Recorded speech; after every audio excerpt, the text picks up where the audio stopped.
So hello everyone, I welcomes you all on our YouTube channel Physics की दुनिया. My dear friends, this is our concept through question series जिसका दूसरा lecture ये होने वाला है एंड उसमें हम लोग डिस्कस करेंगे single slider crank mechanism with offset. Examiner इसमें किस टाइप के क्वेश्चंस बना पाते हैं वो हम लोग देखेंगे, बट उससे पहले इनका कंसेप्ट क्या है, बिकॉज इनकी डेरिवेशंस हमारे लिए इतनी इंपॉर्टेंट है नहीं.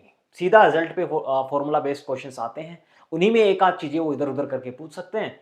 बाकी in between the derivations question frame करना थोड़ी डिफिकल्टी होती है, राइट. सो हम लोग इनका जो सीधा साधा कंसेप्ट है वो देखेंगे, उसके बाद इन पे जितने टाइप के क्वेश्चन बन पाएंगे वो क्वेश्चन हम लोग लेंगे, सो दैट आपकी इस कंसेप्ट को लेके क्लियरिटी थोड़ी बन पाए. तो very first single slider crank mechanism है आपकी. तो ये लो, ये हमारे हो गए single slider crank mechanism. This is our crank, this is our crank, this is our connecting rod और ये हमारे हैं स्लाइडर.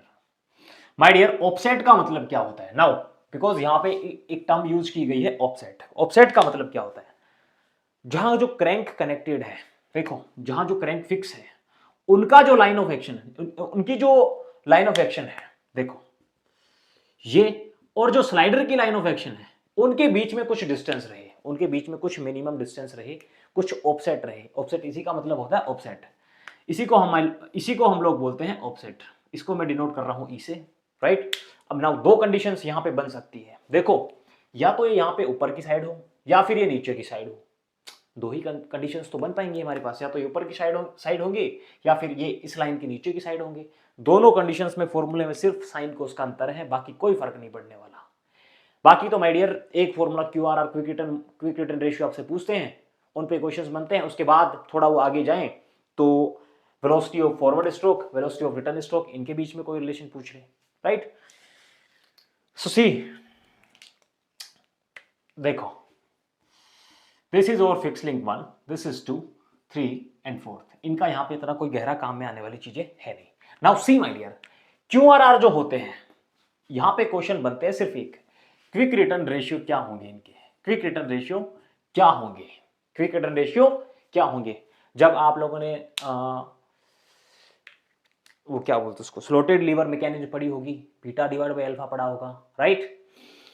नाउ सी, यहां पे फॉर्मूला माय डियर एक बन के आता 180 प्लस 5 डिवाइड बाई 180 माइनस 5. यही हमारे फॉर्मूले रहने वाले हैं क्विक रिटर्न रेशियो के. एंड इसके आगे यदि मैं कुछ लिखना चाहूं, बिकॉज एग्जामिनर तो कुछ भी बना सकते हैं ना, एग्जामिनर चाह के एक क्वेश्चन और उसमें बना सकते हैं. वो आपको वेलोसिटी ऑफ रिटर्न स्ट्रोक दे दे और पूछे कि वेलोसिटी ऑफ फॉरवर्ड स्ट्रोक बता दो, तो उस कंडीशन में क्या करना होगा, उस कंडीशन में भी हमारे पास यही से क्वेश्चंस को सोल्व करेंगे हम लोग. Velocity of forward divide by velocity of return stroke. So इन्हीं पे बेस्ड क्वेश्चंस बनते हैं माय डियर. अब इनके जो सीधे फॉर्मूले होते हैं कि फाई है यहां पे, वो फाई क्या है, फाई क्या है, फाई क्या है ना. तो फाई देखो माय डियर किस तरीके से हम लोग लिखते हैं. फाई इनको हम लिखते हैं θ1 डिवाइड बाई θ2, θ1 डिवाइड माइनस θ2, और θ1 माइनस θ2 है क्या, θ1 क्या है, θ2 क्या है. मैं इसको डायरेक्टली फाई लिख रहा हूं, डायरेक्टली इसको फाई लिख रहा हूं. दो कंडीशंस हमारे पास बन रही थी, या तो ये ऑफसेट ऊपर की साइड हो या ये ऑफसेट नीचे की साइड हो. अब देखो, ऑफसेट जब ऊपर की साइड होंगे तब हम लोग किस तरीके से लिखेंगे, और ऑफसेट जब जब हमारे पास नीचे की साइड होंगे तब हम लोग किस तरीके से लिखेंगे फॉर्मूले को. देखो, जब अपवर्ड ऑफसेट अपवर्ड साइड में है, ऑफसेट अपवर्ड ऊपर की साइड ऑफसेट है, तब देखो my dear sine inverse E divide by L minus R minus sine inverse E divide by L plus R. Formula यही रहने वाला है, यही चीजें आने वाली हैं. ये जब ऊपर की साइड, इनको मैं बताऊंगा आप किस तरीके से याद रख पाओगे, बिकॉज कंफ्यूजन में बनता है कि सर ऊपर की साइड हो तो हम साइन लेंगे या फिर कोस लेंगे, बट हम है तो क्या गम है. देखो, ये ऊपर की साइड जब ऑफसेट थे तब की कंडीशन थी. नाउ ऑफसेट डाउनवर्ड, नीचे की साइड जब ऑफसेट होंगे तब कंडीशन में फाई क्या होंगे. देखो यहां पे माय डियर सीधा कुछ चेंज होने वाला है नहीं, सिर्फ साइन की जगह कोस आ जाएगा. E upon L plus R minus cos inverse E upon L minus R. Now see, याद किस तरीके से रखेंगे, फाई ही हमारा मेन यहां पे उद्देश्य था. फाई निकाल लिया तो हमारे पास क्यू आर आर आ गए, क्यू आर आर आ गए तो हमारे पास velocity of mean velocity of forward stroke आ गई, रिटर्न स्ट्रोक आ गई, फिर तो हम जो मांगेंगे वो हम निकाल के दे देंगे। देखो इनको याद किस तरीके से रखना है कि सर जब ऑफसेट ऊपर की साइड है तब साइन आएगा या कोस आएगा, उसको किस तरीके से याद रखते हैं भाई डियर। सी इसमें देखो आप, इसमें कोस है और डी है, इन दोनों का पहला अक्षर हम लोग ले लेते हैं C and D. Now C ABCD के ऑर्डर से हम लोग इसको याद रखेंगे कि सर जब सी डी यहाँ पे आता ना, तो सर जब डी मतलब डाउनवर्ड साइड होते हैं तो हमारे जो पीछे वाले हैं कोस, वहां पे कोस आ जाते हैं। इस तरीके से चीजों को इंटरलिंक करके या फिर अपनी तरीके से कोई भी जुगाड़ लगा के हम लोग याद कर सकते हैं, सो दैट हमारे लिए आसानी होगी ना यार, वो हमें कंफ्यूजन नहीं रहेगा। अब इनका किसी बच्चे को डाउट रहता है कि सर इसको इस साइड लिख दिया, इसको इस साइड लिख दिया, कुछ फर्क नहीं पड़ने वाला। आप इनको यहां लिख दो, इनको यहां लिख दो, जो कुछ आए उसको प्लस करके लिख दो बस। जो फाई आ रहा है, दोनों का नेट जो फाई आ रहा है उसको प्लस करके यहां पे लिख दो। उस फाई की वैल्यू नेगेटिव मत रखना, सिर्फ इतना सा करना है ना। एक तरीका और है जिससे भी आप ये देख सकते हो कि सर ये प्लस कैसे आएगा। देखो my dear, E divide by L plus R, L plus R की वैल्यू प्लस आर करेंगे तो उसका मतलब ज्यादा होने वाली है, और ज्यादा होगी तो कम डिवाइड बाई ज्यादा, इनकी वैल्यू कम आएगी। और कोस की वैल्यू 0 पे मैक्सिमम होती है 1, जितनी इनकी वैल्यू कम होगी कोस की वैल्यू उतनी ही ज्यादा होगी। यहां पे देखो इनकी वैल्यू थोड़ी ज्यादा होगी, इसका मतलब इनके एंगल कम आएंगे, तो इनकी वैल्यू है ज्यादा एंगल माइनस कम एंगल, तब पॉजिटिव आएंगे। इस तरीके से भी हम इसको देख सकते हैं। यहां पे भी यही चीज है, E divide by L minus R. L minus R का मतलब है सर ये कम है, तो कम कुछ भी ये तो कुछ भी फिक्स है। ई डिवाइड बाई कम, इसका मतलब ये वैल्यू ज्यादा, और हमें पता है कि सर साइन 90 की वैल्यू 1 होती है, तो ये एंगल जितने ज्यादा होंगे वैल्यू उतनी ही ज्यादा होगी। इसकी वैल्यू जो E upon L minus R है उसकी वैल्यू जितनी ज्यादा होगी एंगल उतने ही ज्यादा होंगे, और यहाँ E upon L plus R है, इसका मतलब सर इनकी वैल्यू कम आने वाली है। सो इस तरीके से भी आप इनको याद रख सकते हो। इसके अलावा माय डियर्स में कोई क्वेश्चन नहीं बनते, इसके अलावा इसमें कोई क्वेश्चन नहीं बनते। ये दूसरी कंडीशन कब हो सकती है आप देखो, मान लो इस कंडीशन में जब ऑफसेट है वो डाउनवर्ड साइड में है, लो ये डाउनवर्ड साइड में बन गए, ये डाउनवर्ड साइड में बन गए, ये ऑफसेट हो गए ई इनके डाउनवर्ड साइड में हो गए, कुछ भी बन सकता है, वो तो कुछ भी बन सकता है। इस तरीके से ये हो सकते हैं, यहाँ पे आपको दे दिया ऑफसेट, राइट, कुछ फर्क नहीं पड़ने वाला। नाउ सी माय डियर, इनको आप लोग छापेंगे, उसके बाद 2 क्वेश्चंस हम लेंगे, बहुत अच्छे क्वेश्चंस होने वाले हैं। इन पे बेस्ड क्वेश्चंस किस तरीके से एग्जामिनर फ्रेम करते हैं उनको सोल्व करेंगे, फिर तो इसमें आपको कहीं प्रॉब्लम आने वाली ही नहीं है। Take this.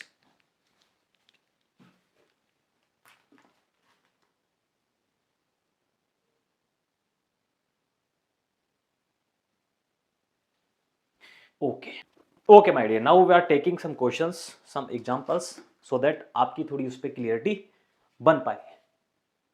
Okay C question यहाँ पे मैं यहीं पे लिख देता हूं, बिकॉज इसमें कुछ ऐसा वैसा कुछ है नहीं।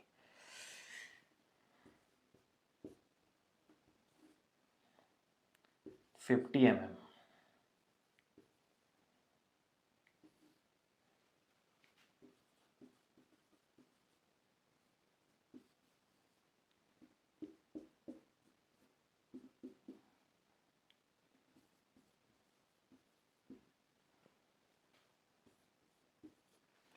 ये आपको डायग्राम गिवन है for a slider crank mechanism with an offset as shown in the figure. अब ऑफसेट तो आप लोगों को दिख ही रहा है कि ये डाउनवर्ड साइड में है कि अपवर्ड साइड में, यहाँ पे बिल्कुल क्लियर दिख रहा है कि सर ये अपवर्ड साइड में है, राइट। तो यहाँ पे फॉर्मूला जो हमें लगाना होगा will be taking. Now see considering Q R R is less than 1, अब उन्होंने आगे से बोला है कि क्यू आर आर 1 से कम है, right. The Q R R for the mechanism is, mechanism के लिए उन्होंने क्यू आर आर पूछा, बहुत सिंपल सा है सर, बहुत सिंपल सा, इसमें तो कुछ करना ही नहीं है।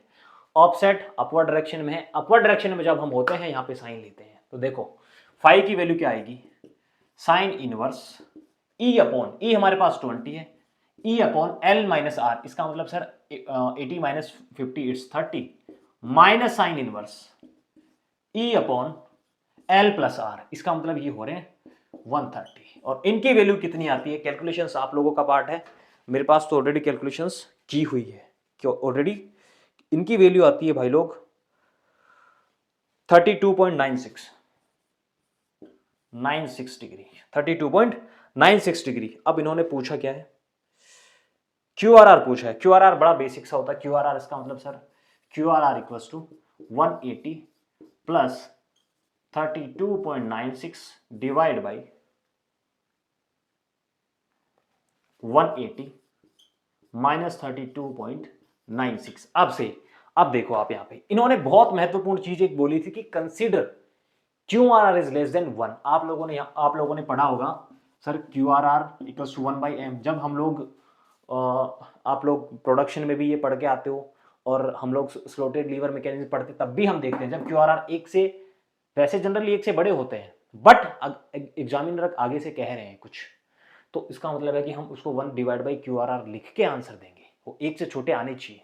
यहां से जो वैल्यू आ रही है, यहां से जो वैल्यू आ रही है वो जाहिर सी बात है 180 प्लस 5 1/180 माइनस 5 वो तो एक से बड़ी आएंगी, उसको एक से डिवाइड करके लिखना हमारा फर्ज बन रहा है, बिकॉज एग्जामिनर ने कहा कि इनके QRR एक से छोटे हैं, एक से छोटे हैं। अब देखो इनकी वैल्यू कितनी आएगी, इनकी वैल्यू माय डियर, इनकी वैल्यू आएगी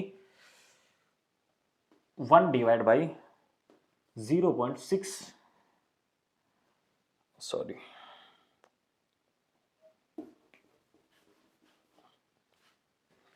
यहां से 1 डिवाइड बाई QRR हमारे पास आएंगे, बिकॉज हमें तो लेस देन 1 देना ना आंसर, एग्जामिनर ने आगे से हमें कुछ बोला है, तो इसकी वैल्यू हमारे पास आ रही 0.6905, ये इनकी वैल्यू आ रही है। जनरली QRR एक से बड़े होते हैं, बट एग्जामिनर ने क्वेश्चन में अलग से बोला है तो उसका हमें लिहाज रखना पड़ेगा और उसके अकॉर्डिंग ही हमें आंसर देना पड़ेगा। बाकी तो इस क्वेश्चन में कुछ था नहीं, इस क्वेश्चन में बाकी ऐसा वैसा कुछ था नहीं ना। उसी एक क्वेश्चन और देखेंगे इसको छापेंगे, इसको मैं रब कर रहा हूं, एक क्वेश्चन हम लोग और देखेंगे। इनका सिंपल सा आंसर जो QRR है एक्चुअल QRR है वो हमारे ये है, बट अगर एग्जामिनर कहते नहीं हमें कि यहाँ पे आप लेस देन 1 है तो हमारा आंसर इसको एक से डिवाइड करने के बाद जो आता वो देना होता। यदि क्वेश्चन में कहीं मेंशन नहीं है तो आप इनसे जो आंसर आ रहे हैं 180 प्लस 5 अपॉन 180 माइनस 5 वो आंसर दोगे, बट क्वेश्चन में मेंशन है, इसका मतलब हमें ये आंसर देना पड़ेगा, ये हमें देना पड़ेगा। नाउ सी, इसको मैं यहां से मिटा रहा हूं,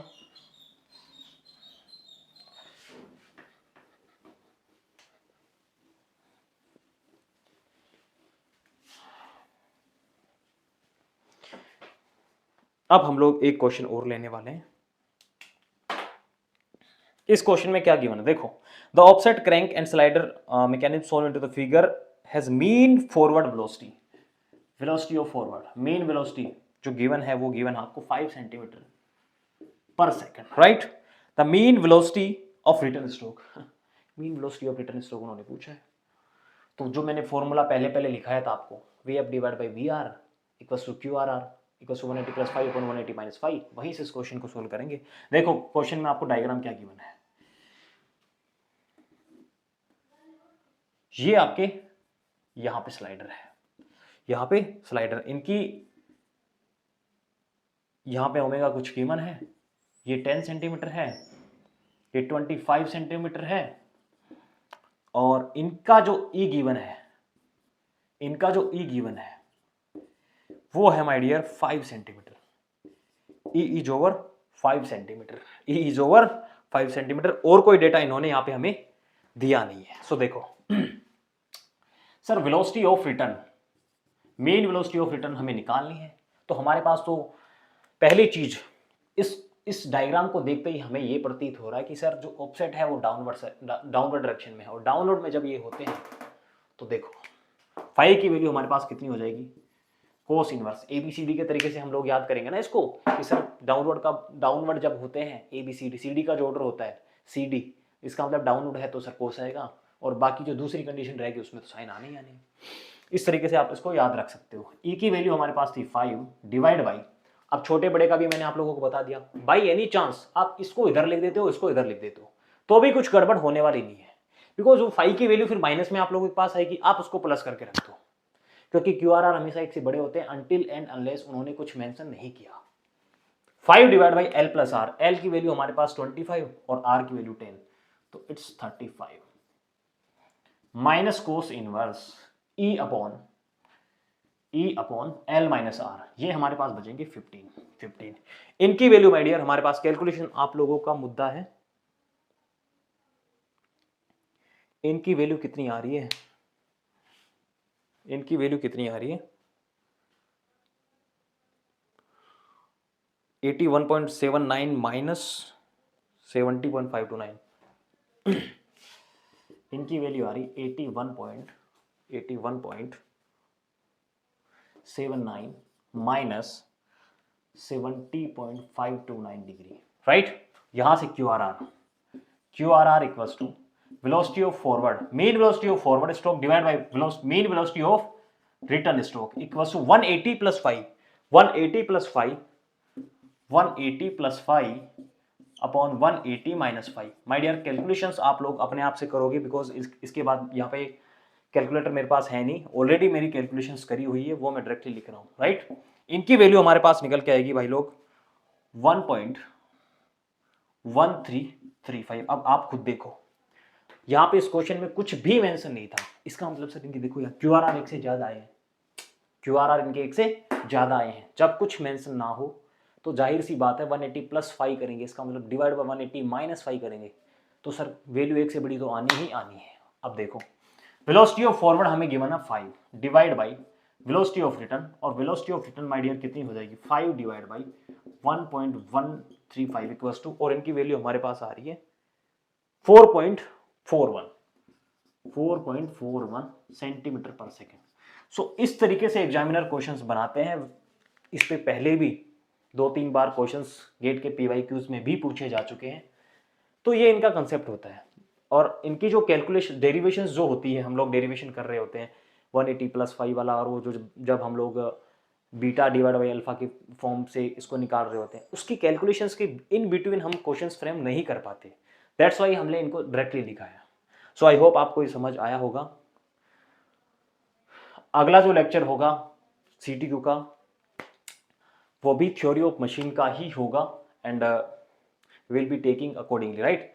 जिस टाइप से हम लोग कर रहे हैं कंसेप्ट थ्रू क्वेश्चंस को, आई होप ये आप लोगों के लिए बहुत बेनिफिशियरी रह रहा होगा, जो बच्चे जो सीरियसली पढ़ाई कर पा रहे हैं, जो सीरियसली इन वीडियोस को देखते हैं। सो आज के लेक्चर में इतना ही my dear, this is Mukesh Kumar Parsoya signing off for today. जय हिंद।